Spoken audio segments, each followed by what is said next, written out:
दुनिया के तमाम ममालिक में बहुत गैर मामूली तब्दीली, गर्मी हद से ज़्यादा गर्मी, सर्दियाँ पहले से काफ़ी हद तक कम, बारिशें बहुत ज़्यादा, बादलों की गरज चमक इंतहाई खौफनाक, इतने बड़े बड़े ओले वहाँ भी पड़े जहाँ पर कभी भी ज़िंदगी में इतने बड़े बड़े ओले नहीं पड़े। इस्लामाबाद की मिसाल ही ले लीजिए, कितनी गाड़ियों के शीशे टूटे, कितनी तबाही हुई। इसके अलावा हर तरफ टेक्सास में आप टोर्नेडोज़ देख लीजिए, वहाँ की बारिश, वहाँ के ओले, ऑस्ट्रेलिया में, तुर्की में, दुनिया के हर ममालिक में ही ये चल रहा है। ये हो क्या रहा है? ये कौन है इसका ज़िम्मेदार? क्या इंसान है या कुदरत की कुछ, ये कुदरत की जो चेंजेस है उसका हिस्सा है, या ये क़यामत की निशानियों में से एक है? इस वीडियो में हम आपको तफसीलन बताने जा रहे हैं कि जो कुछ होने जा रहा है ये कब तक होगा, ये क्यों हो रहा है और इसका ज़िम्मेदार कौन है। हमारे साथ रहिए। बिस्मिल्लाहिर्रहमानिर्रहीम। नाज़रीन, जब से साल 2025 आया है तमाम दुनिया हैरान और परेशान है कि हो क्या रहा है। बेसिकली 2025 में जब से आया है तो आपने देखा होगा कि जहाँ पर दुनिया के हालात अपने ख़राब हुए, जंगें उसमें शामिल कर लीजिए, इंडिया, पाकिस्तान, ईरान, इसराइल वगैरह, जो भी मुल्कों के हालात आपस में होते रहे। इसके अलावा ये तो चले इंसान की कारकर्दगी है, इंसान पे डिपेंड करता है कि क्यों जंगें हो रही हैं, लेकिन बेसिकली अगर आप इन्वायरमेंट देखें, माहौल देखें, वेदर सिस्टम देखें, तो उसमें जो एक बहुत बड़ी चेंज आई हुई है उसमें इंसान शायद कुछ परसेंट, 1-2% ही ज़िम्मेदार है। बाकी कौन ज़िम्मेदार है, ये बड़ी हैरानकुन बात है। जी नाज़रीन, जो मौसमियाती तब्दीली आई हुई है उसका ज़िम्मेदार SC25 है। अब SC25 क्या है और ये कौन है? नाज़रीन, आपने देखा होगा कि जब से सन 2025 आया है, अगर हम पाकिस्तान ही की बात करें तो इस्लामाबाद में इतनी ज़्यादा बारिशें और इतने बड़े बड़े ओले, क्या आपने ज़िंदगी में देखा कि इस्लामाबाद में इतने बड़े ओले पड़े हों? कोई भी नहीं, एक्सपेक्ट भी नहीं कर सकता। उसके बाद फिर आप बाकी पूरे पाकिस्तान में ये देख लें कि यहाँ तो बारिशें होती नहीं थी। यानी पिछले अगर चंद सालों में देखें तो पाकिस्तान में इतनी खुश्क साली कि पिछले साल भी 3-4 से ज़्यादा बारिशें हुई नहीं हैं। पूरा का पूरा सावन भी ऐसे गुजर गया। ये 2025 में अभी सावन शुरू भी नहीं हुआ तो इतनी ज़्यादा बारिशें अभी भी, आज भी फिर प्रेडिक्शन है, चौथा स्पेल आया हुआ है, इतनी ज़्यादा बारिशें। तो ये नाज़रीन, अगर ये खाली चले आप पाकिस्तान से निकल के बात कर लें, इंडिया में ऐसी ज़्यादा बारिशें, टेक्सास के फ्लड देख लीजिए, चाइना के होने वाले फ्लड्स देख लीजिए, और इसके अलावा अगर आप गौर करें तो तुर्की में भी फ्लड आ रहे हैं बहुत ज़्यादा। ये तो हर जगह चल रहा है। सऊदी अरेबिया, मक्कातुल मुकर्रमा में पिछले साल आपने देखा कि कितने ज़्यादा फ्लड आए।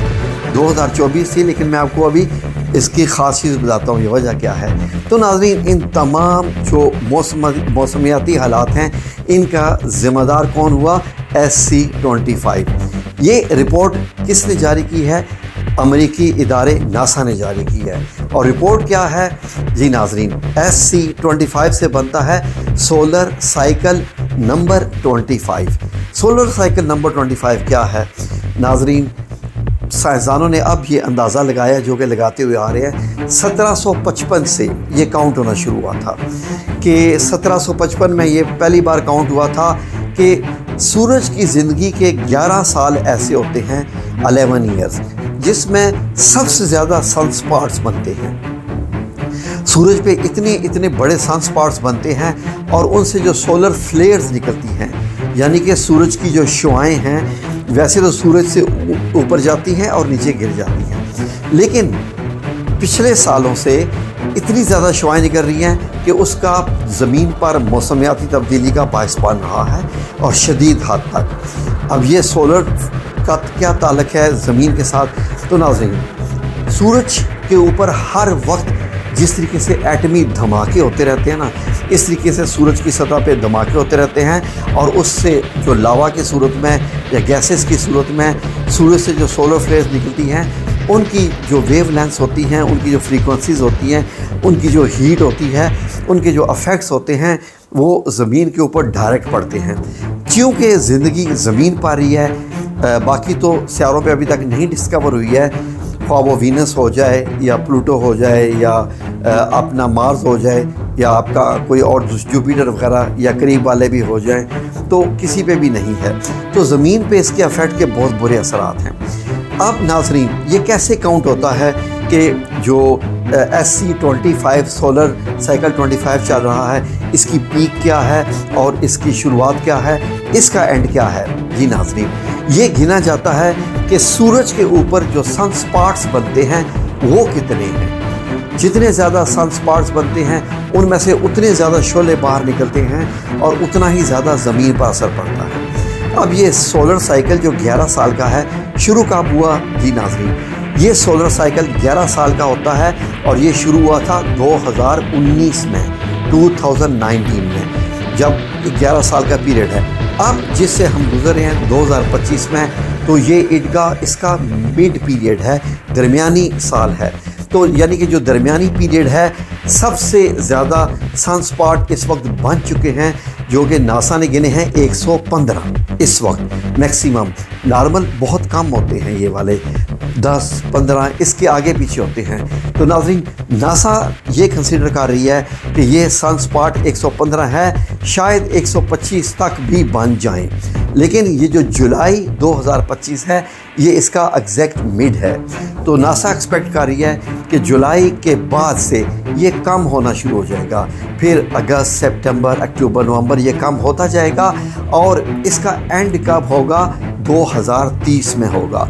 यानी इस सोलर साइकिल का जो कि नंबर 25 दिया गया है, सन 2030 में ये सोलर साइकिल एंड हो जाएगा। तो उसके बाद जो कोई नया सोलर साइकिल बनेगा वो फिर उसका नाम शायद 26 रखा जाएगा, जबकि 2026 सालों के हिसाब से इसका नहीं होता, इसका ये 25वां नंबर है और 2025 साल है, तो ये भी एक इत्तेफाक ही है। तो नाज़रीन, ये सब कुछ चल रहा है जिसकी वजह से इतने ज़्यादा जो है वो मामलात ख़राब हुए हैं। और आपने देखा है कि गर्मी कितनी बढ़ गई है। सब लोग कह रहे हैं कि गर्मी बढ़ गई, उसकी ये वजह है। और आपने देखा कि बादलों की गरज, चमक, बड़े बड़े ओले, इतनी ज़्यादा बारिश, ये सब होना इस सूरज की वजह से है।